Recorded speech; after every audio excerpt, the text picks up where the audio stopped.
Nai-stress o pagod na pagod ka na ba? Gusto ko lang ipaalala sa'yo na kahit gaano ka ka-stress ngayon, wag na wag kang sumuko sa mga pangarap mo. Kailangan mong tandaan parati na magtiwala ka sa progress na nangyayari sa buhay mo. Kahit alam ko na minsan sobrang hirap at sobrang nakakapagod na din talaga. Magtiwala ka sa kakayahan mo.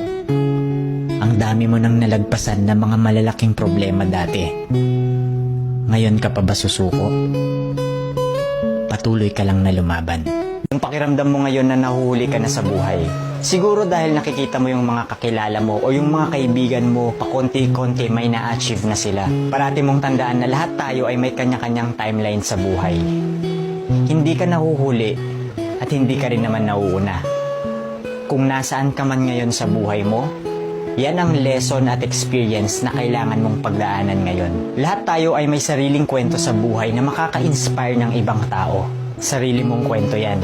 Kaya make sure na sulitin mo ang bawat moment at gawin mong fulfilling ang kwento mo kahit anong mangyari.